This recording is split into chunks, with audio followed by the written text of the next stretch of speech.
আসসালামু আলাইকুম। দেশ ও দেশের বাইরে যারা আছেন, তো তাদেরকে বলতেছে যারা নতুন বিল্ডিং করতেছেন, মাঝে মধ্যে ভুল ত্রুটি হয়। মনে করেন যে ভাই এই যে ওয়ারিংয়ের কাজ, এখানে আমার লাইন গেছে মাত্র 9টা। তো এখানে 9টার ভিতরে কতগুলো হোল করা হয়েছে, মানে সকেটের গাঁট রাখা হয়েছে। তো সবগুলো মিলিয়ে এখন মনে করেন যে এক্সাম্পল ভাবতে গেলে এখানে কোনো ডালাই হয়নি আমার হিসেবে।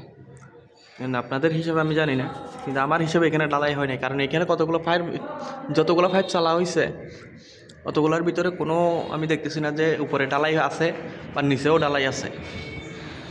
এই কারণে কতগুলো তার আমি বাদ করে দিছি।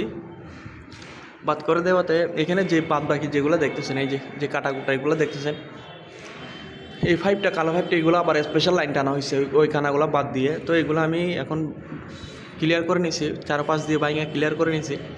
তো এখন বাজারে বিভিন্ন ধরনের কতগুলো কংক্রিট পাওয়া যায়, মনে করেন যে ওই সিলেটি বালির মতো। তো ওগুলা দিয়ে আমি সুন্দর করে যখন লাগাই দিব, মনে করেন ঢালাই সিস্টেম করে ওইখানে আবার বাঁশ দিয়ে মনে করেন ওইগুলা দিয়ে সুন্দর করে একটা তক্তা একটা দিয়ে সুন্দর করে চাপ দিয়ে রাখা দিব 2-1 দিন। তো এরপরে এটা শক্ত হয়ে যাবে ডালাইয়ের মতো, কেমিক্যাল ইউজ করে আর কি। তো সবাই এটাগুলো খেয়াল রাখবেন যারা বিল্ডিং করেন, যাতে আপনাদের যদি বাকি থাইকা যায় তাহলে ওই কাজটা করবেন। বাজারে অনেক ধরনের পাওয়া যায়, এগুলো কেজি হিসাবে পাওয়া যায় এখন। তো ওই মৌলিক অঙ্করের মতো আর কি।